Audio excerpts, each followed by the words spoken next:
Good evening. Welcome to the URI Landscape Architecture Lecture Series and this evening's lecture.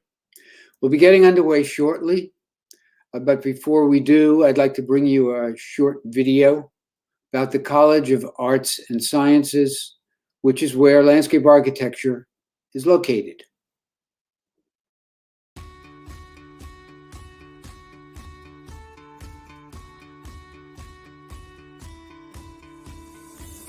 Nobody is going to ever replace the capacity of a human. And this is why thinking is our number one obsession. What's great about URI, especially in arts and sciences, we're a liberal arts college within a bigger school. And so you get that liberal arts feel, but you also get the ability to do research. We, as the flagship school of our state, do cutting edge work. You have to really look at schools as a place to grow as yourself. You're not going to be handheld anymore. This is a time for you to really delve into yourself and find what you like. It needs to be somewhere that you're going to find to be a home, but also a place to build yourself. And I think that URI does a great job of that. Students learn when they engage and get their own hands in that material. You're going to construct knowledge. You're going to do research. That's what creates transformative experiences. That's what creates people who are passionate about learning. Rather than simply acquiring a body of knowledge, they themselves are developing in a way that keeps them agile, constantly able to re-educate themselves, constantly able to think critically, to adapt to new ways of learning, new ways of thinking, and to keep evolving throughout the course of a life. Undergraduate liberal arts education is so transformative to the mind, to who you are. The humanities and the arts are there to help you explore the fringes of what's possible, and understanding how you can look at the world in new and different ways and be ready whenever changes happen. Multiculturalism and multidisciplinarity are very important because it gives you a unique perspective. You see students are actually excited to see people that think about problems from a different perspective. Problem solving can be attacked from different point of view. It's nice to be able to come to a school where there's like so many different narratives, so many different perspectives. There's a place for everybody. I think really what URI has to offer is the people and the opportunities. The people around you, they're all going to help you grow in ways that you've never understood before. I think there's a lot of people, students in particular, that are just excited that whatever field they're in, they want to be the best at it. There's a sense of pride in the work that you put out there, and I think that's kind of infectious.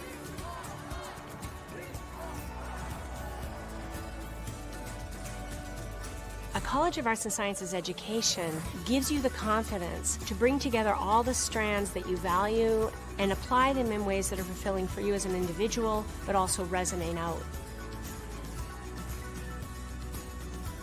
The thing that sets URI apart is that we as a faculty and as an institution ask our students not just what you can do, but who can you be?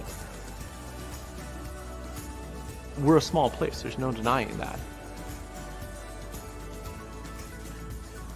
I kind of think we're like a best kept secret.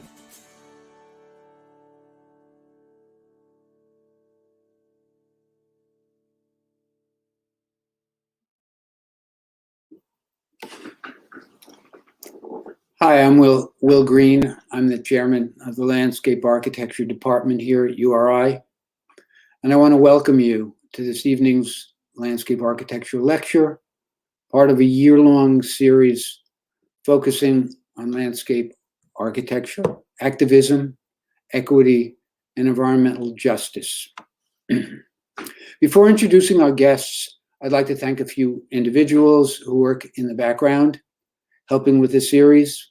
Lisa Smolensky, our administrative assistant, Leah Cooper of the Harrington School, who helps produce and stream the series, and then two students, Lindsay Corsi and Miranda Yulm, both seniors in landscape architecture who are working behind the scenes this evening to help out in any way that they can. Sponsors of the series, I want to thank them as well: the College of Arts and Sciences, University Libraries, the Department of Art and Art History, the Rhode Island chapter of the American Society of Landscape Architects, the G.P. Faella Endowment, and the LAR department at the University of Connecticut. The way the evening's going to work is we will have two speakers this evening, but I want everyone to note that you can submit your questions during the lectures by writing them in the comment area to the right of your screen. We will have students behind the scenes, and together we will look at the questions and select questions to be asked following the presentations. This evening, we're pleased to have two returning alumni who are working in the profession in New England, and they are going to make presentations.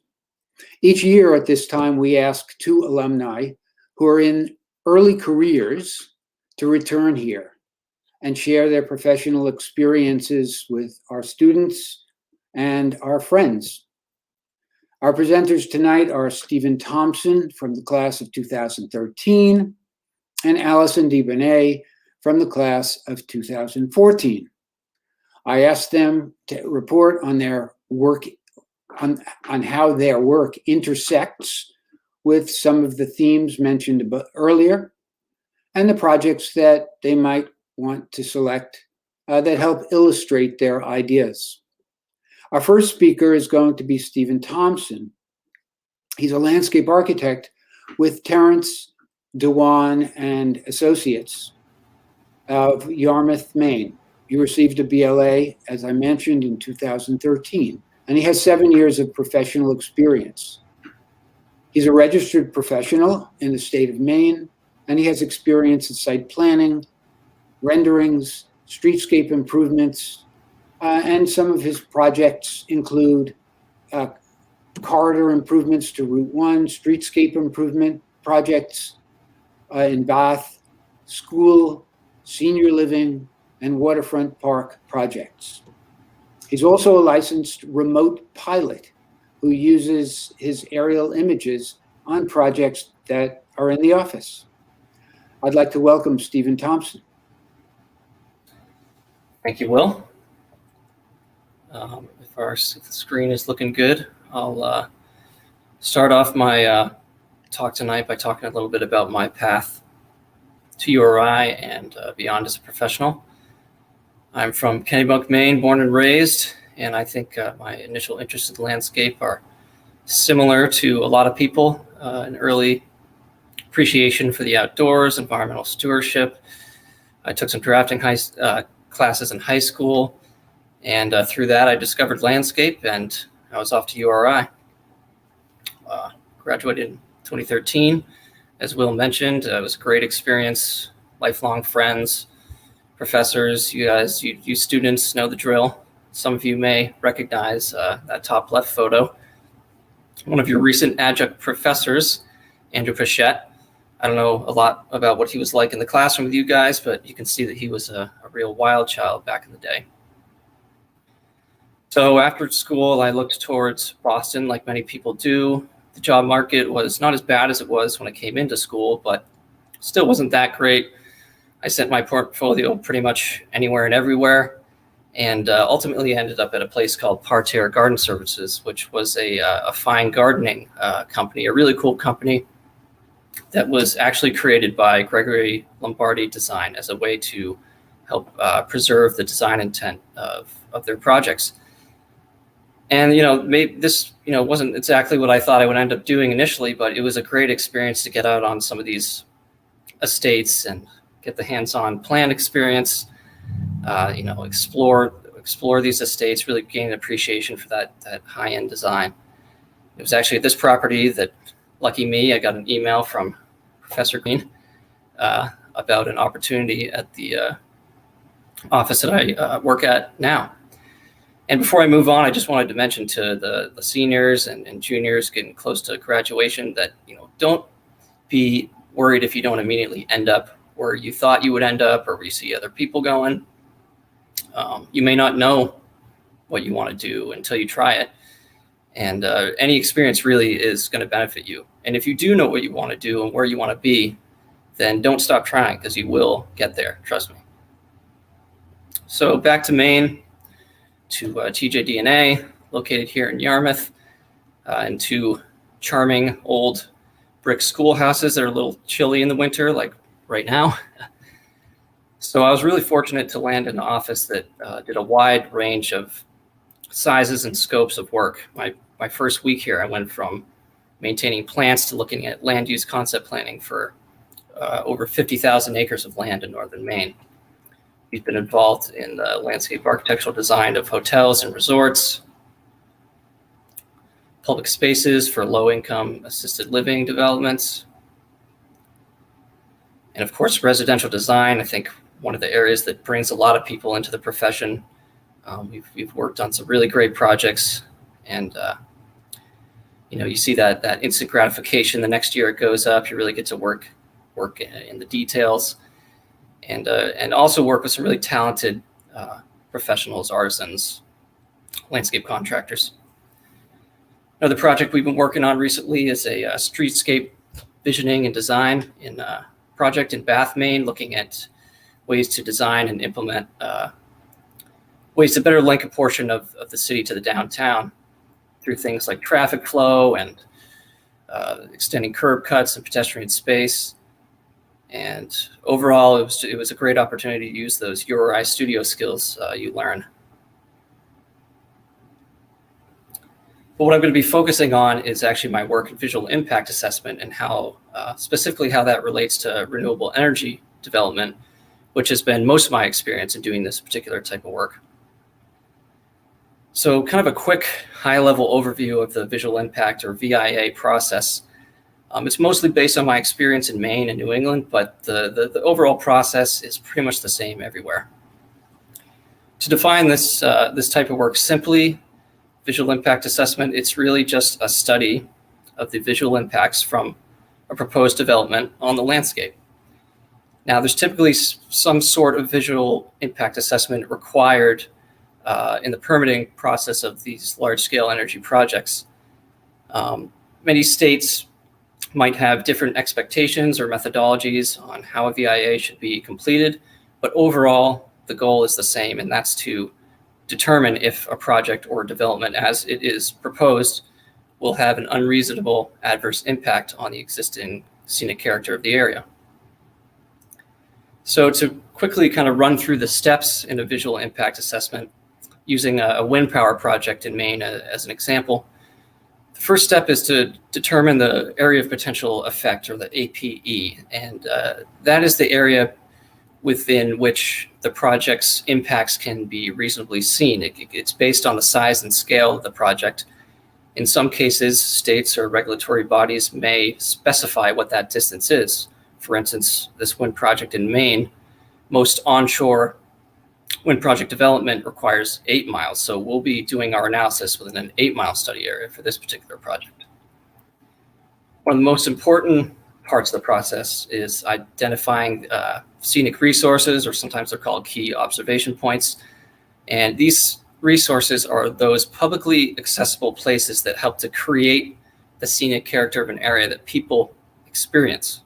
So these can be historic sites or scenic roads and byways, water bodies that have certain scenic characteristics, parks with trails and places where people recreate, multi-use trails. All these places sort of collectively add to that scenic character that people see. We use computer-based viewshed analysis to get a sense of where, at least where the computer thinks a particular project is going to be visible from. We start to compare that with our scenic resources. We do a lot of this in ArcGIS. I know you juniors are taking that this year. It's a really important software, increasingly important in our profession. And the fun part is the fieldwork. So once we've identified the resources and where they may be visible from, we get out there by any means necessary and document those locations. Another fun part is actually visualizing how these developments are going to look in the landscape using a variety of software. And then we take all that stuff, the scenic resources, the mapping, the simulations, we compile that and compile that with a written report, and usually a sort of rating form that tells the story of the project area and the impacts, and ultimately helps us draw our conclusions about the overall visual impacts that that project will have. So lately, we've done a lot of work in solar energy development with visual impact assessment. It's sweeping across New England and I assume most of the country. And we go through that same process I just described, looking at the resources, mapping view sheds, getting out there doing field work. But we also end up doing a lot of work with mitigation and community outreach. So this involves working with the local communities that these projects are actually developed in and trying to address their concerns. Clean energy is something we all like. It's the right direction. It's for our planet and for us. But there always has to be a balance and careful consideration of the concerns of the people locally to these types of projects, because they may see them in a negative light. This is examples of work we did as part of mitigation efforts for a solar project. Recently, we modeled what the project was going to look like in the landscape, suggested some screening, and abutters and local stakeholders came back. They said, well, we like the open expansiveness of this area. We don't want to ruin that character, but we don't want to see the project either.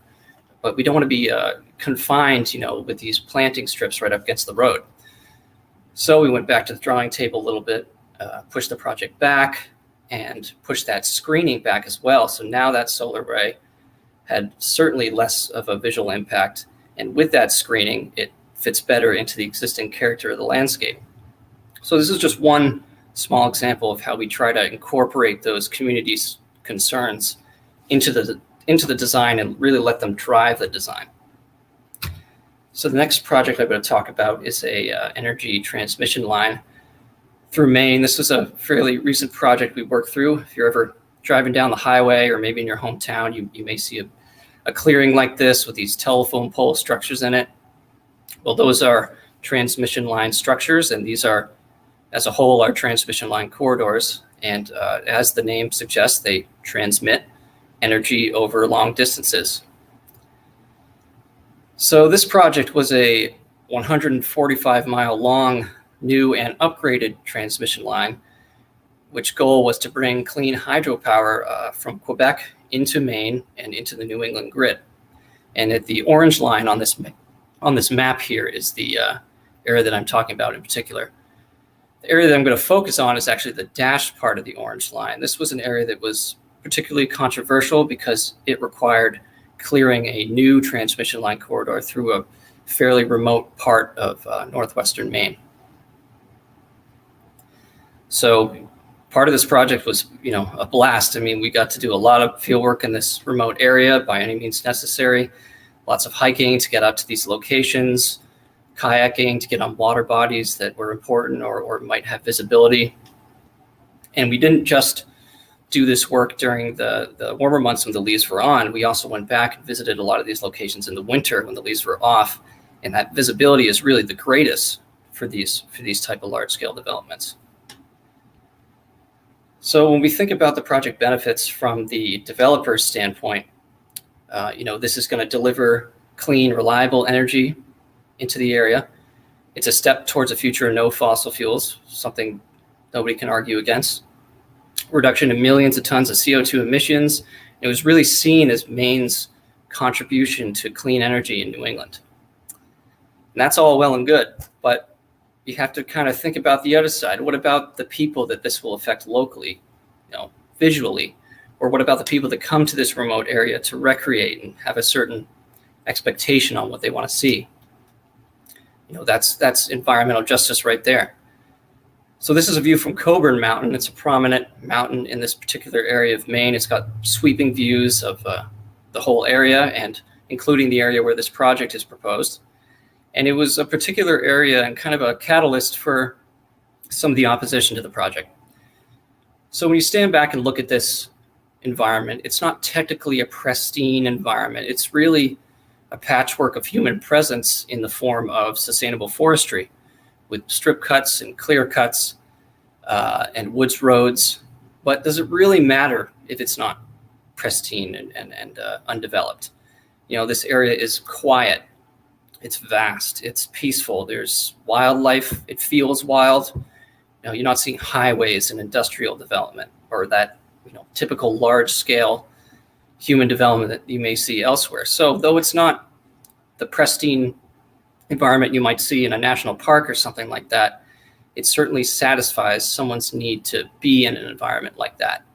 And from a socioeconomic standpoint, that environment is people's livelihoods. It's, you know, whether they house people who come to the area or they're wilderness guides or they're involved in recreation and sporting. So with any potential change, even good intentioned, it can always be seen as a threat and drive opposition. So this mountain, Coburn Mountain, was a particular source of opposition with snowmobilers and those who make at least part of their living by guiding people up here to see these views. So we went back up here in the winter and to see what people would see at the most popular time of the year for people using the trails here. And you could see the contrast of the harvesting practices in the area are much more apparent than they are when the leaves are on. So when we modeled the project, you know, it was certainly a strong visual impact adding that cleared corridor into this landscape. It wasn't just socioeconomic and visual concerns that came up as that helped fuel opposition to the project. There were environmental concerns as well. This part of Maine contains a piece of one of the largest contiguous broadleaf forest blocks in the world, at least in this part of the world. And the project, which is that now the solid line there, which is seen as this giant slice right through this contiguous ecosystem. So, you know, there, from a wildlife concerns that were brought up, there was concerns that sensitive animal species that live in these contiguous environments could have trouble traversing the area and be exposed to predators when they have to cross these wide open corridors. And from an ecological standpoint, concerns were brought up that invasive species could grab a foothold in these newly cleared areas. So we really had to work with our project team to try to mitigate some of these concerns.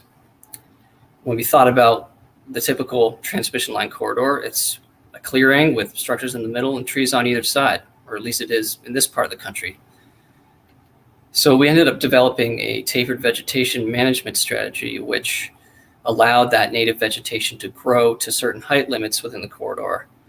And this was seen as a way to address some of those localized visual concerns, but also those environmental concerns. We also modeled what that would look like in the landscape with, you know, the traditional clear cut that would have to happen and sort of the contrast that creates. And then the tapered vegetation scenario that helps really to soften that visual appearance and restore some of that habitat. And actually this particular location was on the Appalachian Trail, so we had also proposed some foreground planting here as well.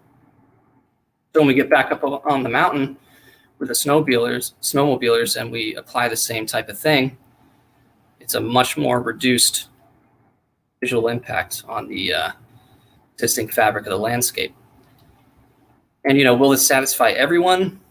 Maybe not, but it's just another example of how we can take the localized environmental concerns of that proposed large-scale development, even as good intentioned as this one is, and use those issues and concerns to sort of drive the design of the project and make it better overall.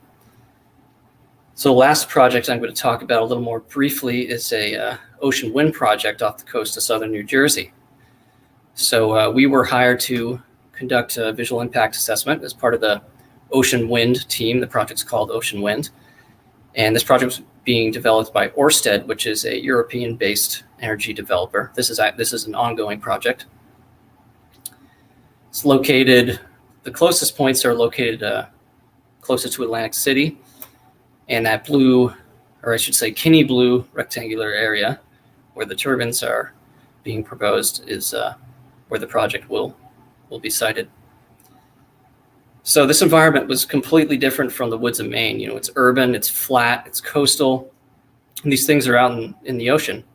So as we thought about how we wanted to visualize the project impacts, we kind of had to start by separating the project into these different physiographic areas. And this was another large-scale project where, with a ton of field work, over 70 miles of points along the coast alone, not including all the inland points we went to. All those little brown dots are all the places we visited as part of the project. We did many simulations. This is actually a simulation from Atlantic City. And early on in the project, our simulations had a direct effect on how the project was laid out and how far away from the coast it ended up being. This is another similar simulation from the shoreline in Ocean City, nearby to Atlantic City. And we didn't only simulate from the shoreline, but we also simulated from areas in the Inner Bay and also some areas further inland. This was from a lighthouse, because we really needed to tell the story of project visibility from a variety of environments and conditions, not just the shoreline. So shortly before COVID made its way here, we were part of the local outreach efforts down in New Jersey, in places along the coast. Atlantic City, this is Atlantic City. This was a place where the project was really welcomed with open arms. The mayor spoke, you know, this was seen as a glimmer of hope for that city and something to help bring it into the future and, you know, help build its identity. Just a few miles south in Ocean City, it was very different. This is a very different place. It's wealthier. There's lots of people have second homes. It's lots of vacationing. And it was very interesting to see that contrast in opinions of the project that basically had the same visual impact. And it really just teaches us a lesson on how the socioeconomic makeup of an area can really impact how these types of developments are received. So, like I said, this is an ongoing project, and it's not just the turbines out at sea that we're concerned with. We also are concerned with the associated facilities that have to be built on land, and these include onshore substations. When we think about the direct current power that's coming from the turbines, it needs to be turned into alternating current power that can be used in the grid, and these onshore substations are key for that. This is a picture of an onshore substation being built in England, similar to something that could happen here. And these are feats of electrical engineering. They serve an important functional role in energy, but they're not meant to look pretty, and they don't have to. So when we think about a place like Atlantic City, we were involved in the visual impact and appropriateness of siting some of these larger associated facilities like the substations. This is a place that supports the project, could certainly use the benefits the project may provide, but it's still a city. It's still a place people come to play. There's a lot of history. And it drives home the fact that in these large-scale renewable energy developments, as they become more common, we have to really consider how all these pieces of the project are going to fit within their environmental context, and whether or not these areas support a particular development. So that's all I have. I know that was a lot. I tried to pack it in a short amount of time, but I hope that these examples helps to illustrate the expanding umbrella of issues that landscape architects can influence, and how we have an increasingly important role in changing and developing our environment. And thank you. So now we're going to move over to Allison. So Allison Desbonnet is a landscape designer at Copley Wolf Design Group. She's been with their firm since 2018. She worked with Carol R. Johnson and Associates that became IBI Placemaking for 3 years. And she also spent a year out of school with LeBlanc Jones, also in Boston. Her project work runs from schematic designs to construction documentation, and her projects include academic work, mixed-use development, children's play, green roof work and roof decks, healthcare, resilient designs, and sustainability. We're really happy to have both Stephen and Allison here, and I'd like to welcome Allison. Thank you, Will. So I want to start off by thanking the department for welcoming me to speak here. The lineup last semester and this semester looks amazing, and I'm really honored to be kicking things off. So today I'm going to be speaking to you briefly about my path into landscape architecture from college and into the professional world. I'm going to touch on a whole smorgasbord of different things, including a project that I'm currently working on and really excited about. And I'll close out with some curated tools to help you design more inclusively, which I'm really excited about. So stay tuned for those. So I wanted to start this out with a question prompt for you guys. I want you all to pause for a moment and to reflect on what brought you here today. Or in other words, what was your first exposure to landscape architecture? So for me, when the time came to pick a career, I was kind of naturally pointed to civil engineering. I had the luxury and opportunity to take classes in high school such as CAD, engineering, and graphic design. And I felt a real sense of self-guidance from that. It wasn't until I was applying for colleges that I first learned about the term landscape architecture and kind of had that defined for me. What I find interesting about this, and I bet if I could get a show of hands in a room right now on how many others were introduced during or after college to this profession, a good amount would probably be up. I'm going to be coming back to this point in a minute. So although URI was the first time I heard about the profession, I can say with no shame that I truly felt it in my bones from a young age.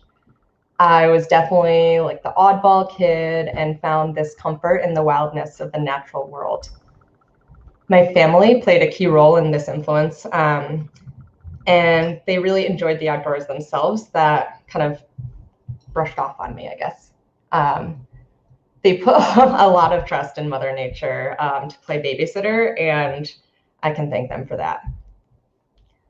I can remember a lot of these pictures and just laying out, I don't know, acorns and berries and seeds on rocks and praying that the neighborhood squirrels and chipmunks would come join our happy family, which I'm sure my parents would have loved. So I want to use these past anecdotes as a prompt for us to now turn inward and address what our younger selves would have benefited from if we didn't have the outlets provided. So for me, the questions that arise from this are, what if I didn't have the outdoors at my fingertips? What if I didn't have the same access to youth classes that I did? Would I be here today? I really think that this type of analyzing can create a better understanding as to how we as individuals can lift up the next generation of designers. And this ties into some of the inclusive design points I'm going to be touching on later. So I'm going to transition now to more recent times. I also could not help but throw in a photo of URI studio from when I attended. So this was 2014. It probably looks as empty today as it does in this picture. I can't imagine the challenges that students are facing right now in the remote setting, but I do encourage you all to push yourselves to engage with each other as much as possible.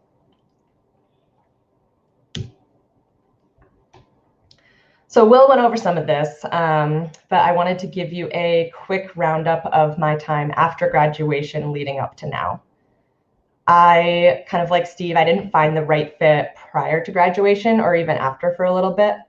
So I worked part-time with a super local landscape architect on some residential work that was Gravelly Hill Design Group. And I also worked with Quonset Development Corporation after I had had a previous internship with them.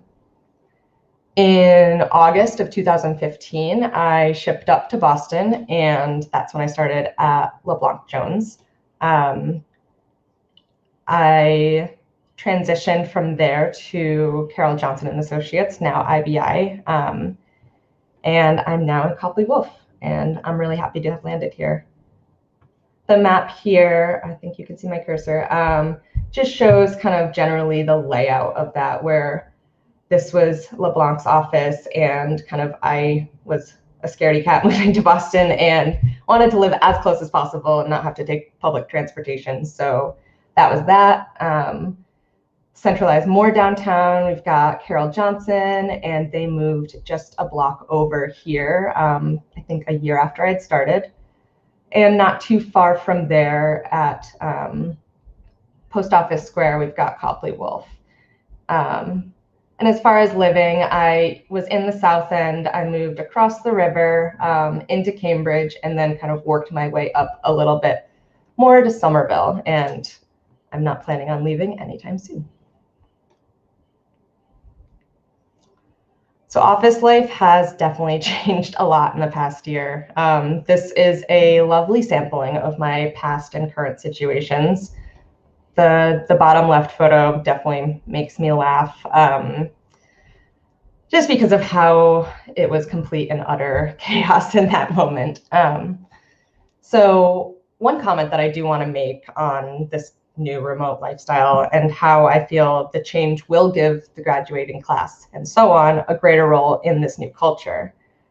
It's all too common for firms to kind of get in their groove and stick with it. And right now, a fresh mind brought on could be really more useful than ever. So I think that's something to think about as an advantage, both for employees looking to hire and prospective candidates. Before the pandemic, my role at Copley Wolf would often spill out into the community, which I miss dearly.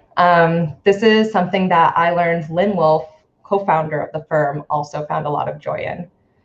While Lynn was with us, she organized a bi-weekly volunteer service in which a member of Copley Wolf would go to a wholesale market, pick out bouquets, and arrange flowers at the local women's shelter. I personally looked forward to those Wednesday mornings with the ladies so much. It made my week, and I will be making sure that when the shelter reopens, they will have flowers.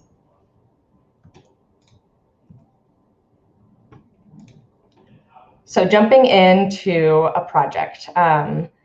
This is one that I've been working on since the start at Copley Wolf, and this is Fenway Center Phase 2.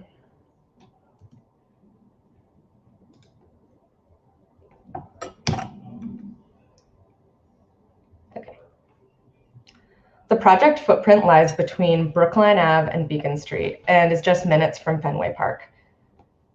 This is a transit-oriented development with an MBTA station right here on site. This is Lansdowne Station, if you're familiar. The building itself will have office, lab, and life science space. The public realm will feature a main plaza, connector path, and an architectural portal that acts as a gateway to the civic space. I apologize there. I think that the slide did not load, but here's the design. This first one is showing phase 1 here, and then this is phase 2. So one of the design challenges that we are facing is integrating this phase 1 kind of hard line with the second phase. And how do we meld those together with paving and different ways to keep it integrated? The site features are designed to reference the history of the landscape, which was once part of the Charles River estuary. The main plaza has an organic seat wall that speaks to the natural contouring formed by rivulets. The trees will be marcescent to mitigate wind, and the lawn will be graded to direct and filter runoff through adjacent planting. This image was produced in-house and was exported from Lumion just earlier this week. So I actually ended up learning the modeling software Rhino kind of on the fly for this project. The idea of learning a program with project deadlines in mind sounded terrifying, frankly, but teaching myself through practical design, I ended up more efficient than I really thought I could be. So students, if you feel like you're struggling to grasp something, a program, whatever, don't let it scare you for the future, because it will definitely get easier. Due to the size and visibility of Fenway Center, my role has involved working closely alongside the project manager and handling pretty much all aspects of production. We attend meetings together, both with the architects and for board approvals such as BPDA. We'll bounce ideas off each other and have a cohesive relationship that I think really reflects itself in the work.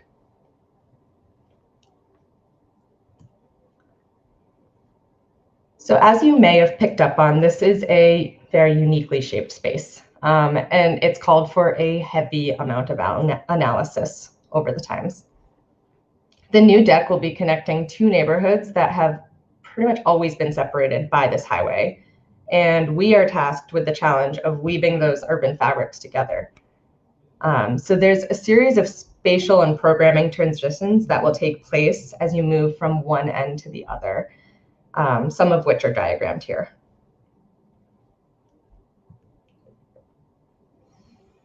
And we're working with a lot of physical constraints related to the narrowness of the main promenade, as well as how long and straight it is.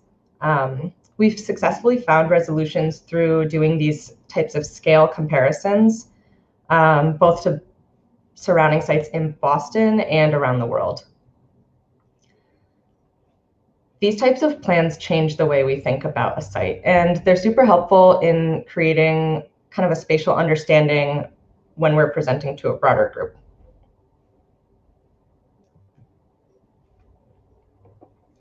Additional constraints, there are lots of them.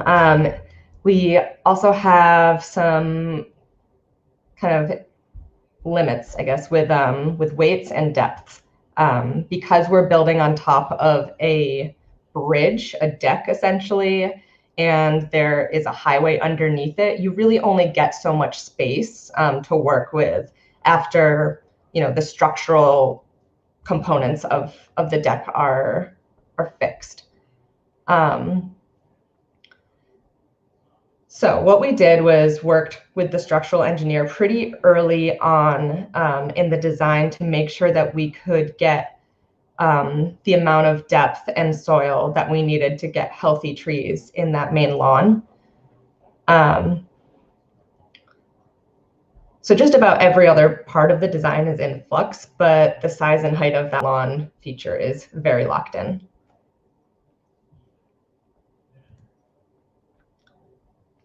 I should mention this image was not produced in-house. This was sent out by the architects. It is beautiful. And I wish I could share more, but I want to focus on my next section. I think that it's worth cutting this a little bit short. We're still knee-deep in design for Fenway, and definitely keep an eye out for updates as they come out in the future. It should be complete in 4 years, so I hope that you guys can come visit it then. So inclusive design. A goal that I had set for myself to accomplish for this lecture was to provide you all with a few tools that can really help you design with a deeper level of empathy. What I think is best about these tools is the fact that they don't come from the world of architecture and can be applied universally. So I wanted to start this section off with a very conceptual cartoon that illustrates the differences between equality, equity, and equity in a way that's, I think, really easy to understand. So in the first scene, we see that everyone is given the same resources, which is what we know of as equality.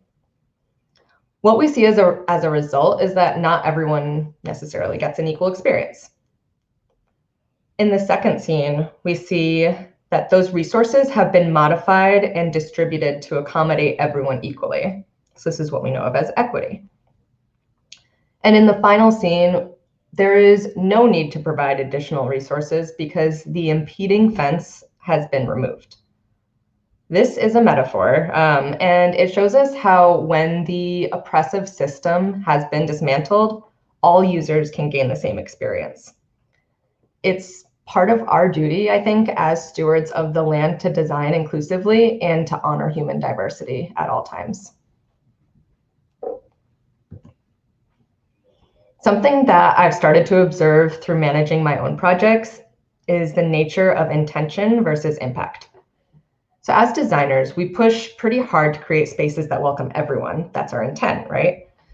But more often than not, budgets get tighter. And even though it's not supposed to, value engineering impacts functionality. Pathways and seating areas will get reduced. Maybe a soft rubber play surface can suddenly become mulch.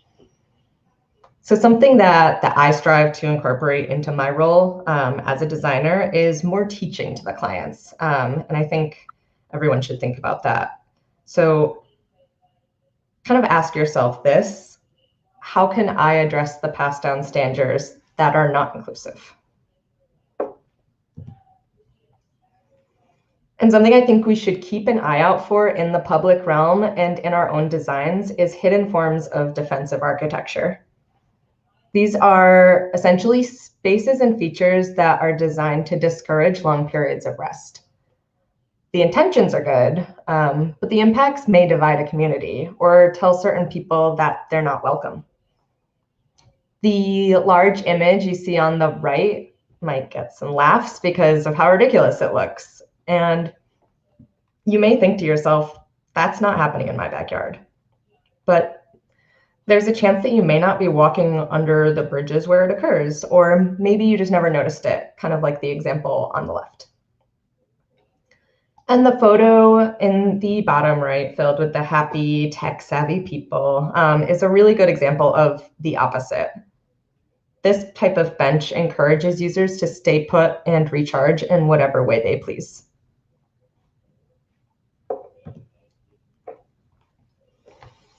So thank you, Microsoft, for this wonderful device that I'm speaking to you on, and thank you for creating their inclusive design toolkit.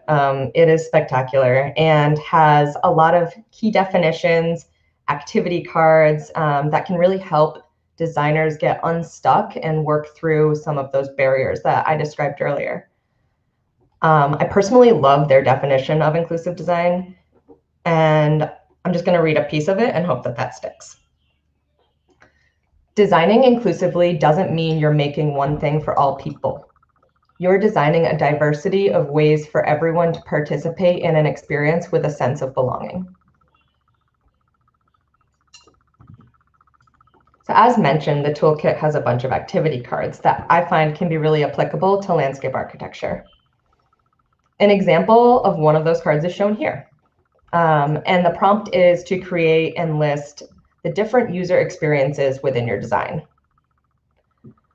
Then it's asking you to imagine situational limitations for yourself and verbalize how those experiences differ. So looking to the left of the page, we see a plethora of different limitations. So for this, I could, let's say, put myself in the shoes of a new mom with a language barrier. And would be able to see where that sense of belonging gets lost.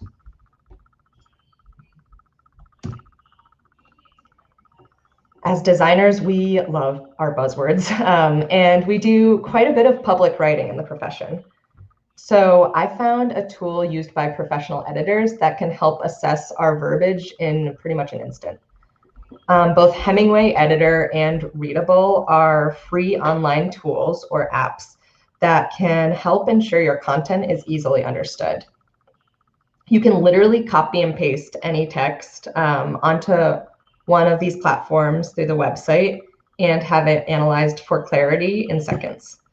It kind of breaks it down, as you can see in those two examples, as far as something's hard to read or you're using a passive voice and shouldn't be, etc. So I think that an example that this could be really helpful for is like making handouts for community meetings or posters where we want that text to be understood by everybody across the board with kind of no hidden meaning. Another industry that I found myself tapping into is video game production, where color is pretty much everything. This chart shows different color blindness types compared to normal vision. So personally, I know a handful of people that have this most common type, the second row of colors that we see on the screen. So a practical example that could challenge them, and I've highlighted these in blue. So while I see orange and green as highly contrasting with my normal vision, it would be pretty much impossible for those peers that I know to identify a difference between them. So even though this tool has been created by the gaming industry, we as landscape architects work with color every day and can keep something like this in our back pocket. Web accessibility has countless online resources, and there's really no surprise there. There's a few different checklists that I find can be adapted to support landscape architects in uncovering our design flaws. Overall, the more we familiarize ourselves with these barriers, the less they will show up in our work, and in turn, we will be able to identify them when they do. And so these accessibility cards, just to run through, there's 6 of them. So the first is kind of do's or don'ts of designing for users with low vision. That could definitely be applied to multiple of our designs, as well as autism spectrum. And that kind of goes back to color as well, layout of different items, dyslexia, and physical and motor disabilities, which I think is definitely one that we focus on a little more naturally based on accessibility. But also deafness or being hard of hearing. Something that I didn't really even think about before this was anxiety and thinking about time and how does a space affect how we feel. So that was my last slide. That was a lot of information in a short amount of time. I can potentially share this lecture with you after, just so that you can have those tools in your back pocket. But yeah, thank you guys.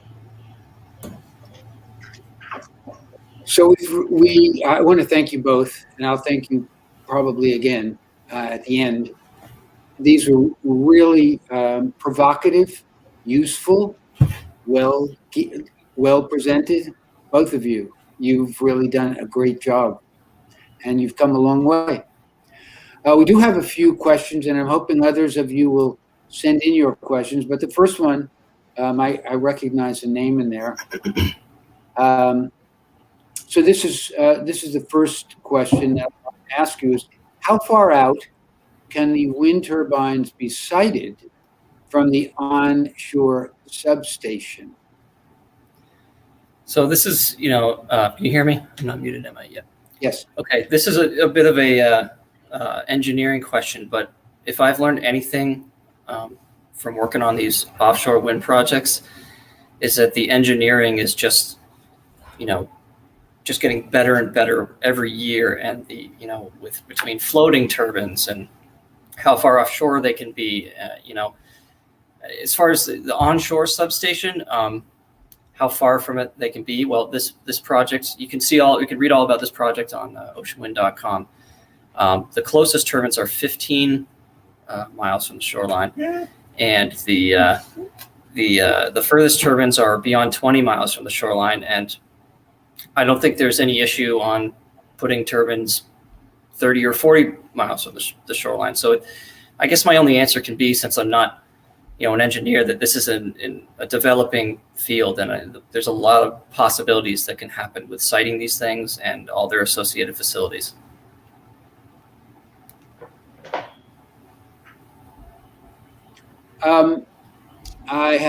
We have a number of questions and comments. This is for Allison, and it goes, what has been the most impactful lesson of learning or learning experience for you? That's a big one. Let's see. I think for me, what has had the greatest impact is kind of being in the room with either the architects, the developers, just being a part of the meetings and being present, which I feel I didn't have as much of an experience with when I first started, and what you really don't see at all when you're in school. But that has created such a greater understanding for me of the projects, and it's been a really good opportunity to get that. So here's a question that is related to COVID-19. What are the work challenges you face while working at home? If you don't go into work, how does your office how do they critique your work from afar?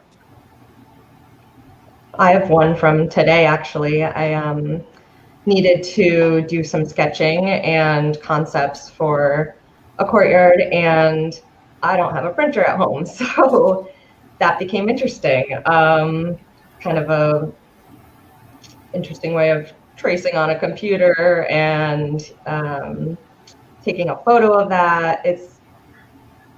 I can see that is something that is very challenging, at least still. There are a lot of things I'm surprised that are not challenging. I think communication has still been there. I don't feel that that's really been lost for us. Though we really have lost a lot of the office culture and community that we used to have. You don't have those, water cooler conversations and things where you kind of daily catch up. So I think that comes into play a little bit as well. On my end, I've been fortunate enough that when the pandemic hit, a lot of people, we were a pretty small office, 6, 7 people. A lot of people worked from home, and I just kept coming into the office. I'm here right now. And, but to Allison's point, that office culture is something that I really miss. And on those design heavy projects, the residential work, and where you just want to be able to sit in a room with someone and sketch together and things like that. That's what's really difficult to do right now. And we just have to find ways to work around that. But communication, kind of like Allison also mentioned, almost has gotten better with all the video communication, especially on all these project teams and stuff, when you can see people and you can share things right away. This wasn't something that at least our office didn't do a whole lot of before the pandemic, and going forward, it's going to be something that we do a lot of, the screen sharing and the video calls. And so it's been a little bit of positives and negatives, I guess. All right. There's a question that is going to be posted on this. Can anyone see that? I can see it. So this was for Allison. It says, did you find yourself doing any community outreach in order to drive your projects home, as well as being able to connect them with the space you may be designing? And I'll widen that for Stephen as well, in terms of the community outreach phasing right now. How do you engage the public? Yeah, honestly, I personally have not done a lot of community outreach and haven't been involved in the public projects as much where we are doing that. As far as the Fenway project that I was just showing, that we did a little bit. It was prior to COVID. And I know within the firm, there have been kind of town hall style community meetings that are happening. And I think those are the main way that people are kind of getting the say right now. I personally think that getting the community's opinion is the most important part. And I think that as I'm kind of now stepping into more so managing my own projects where I am going to be in those positions, I will make sure of that. Stephen, can you answer to that? Yeah, I think, a lot of my presentation was kind of focused on that, that community outreach and using that to drive the projects. I know Terry Dewan, the principal hero, may be watching. He's been doing this kind of work for 40 years or more. And, since I've started to do this kind of work, it's really been part of the methodology and part of the permitting process for this visual impact kind of work requires a certain amount of public outreach. And, doesn't matter if it requires it, it's really the best thing to do. Somebody also asked a question about in the comments here. I'll just address it right now because it's relates to this. Samantha asked, have you ever had a project that you got, or no, sorry, when dealing with a project that would impact a community, have you ever run into the instance of a less well-off town or project community not getting a say in the project? What was the method for mitigating? So this kind of relates to that methodology that is more common now, that no matter what the community is or how small it is, because a lot of these communities in rural areas are very poor and they don't necessarily have the resources to represent themselves. And I think as part of a lot of this development, community outreach is a step in that process and a really important step to gauge things. So it may not have always been that way. And that's probably something that, I talked about our principal, Terry Dewan. He might know a lot more about that, but at least recently, it seems that public engagement is a necessary part of the process. All right, we'll just, I think we'll ask one more question.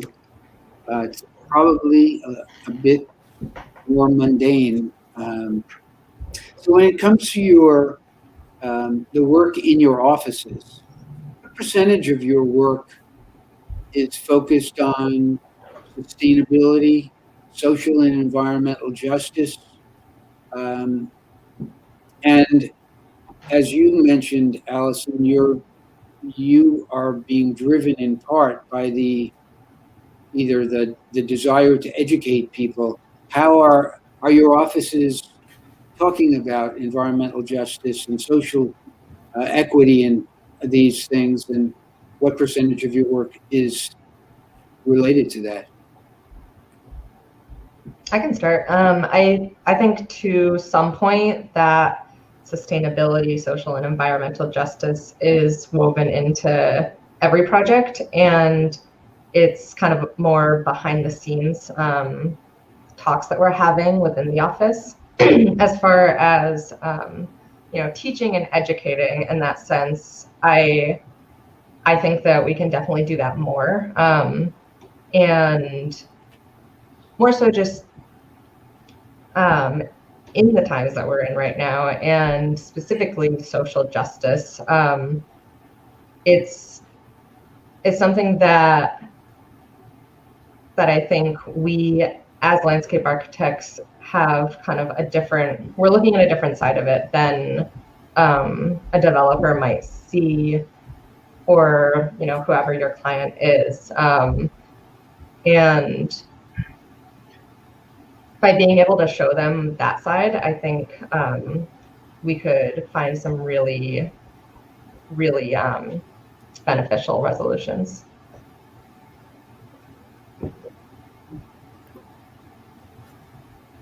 Yeah, so with regards to sustainability, all the stuff I talked about tonight, most of that visual impact work we do, I mean, we've done visual impact work for all kinds of large scale developments, some really cool stuff, but a lot of it is geared towards renewable energy.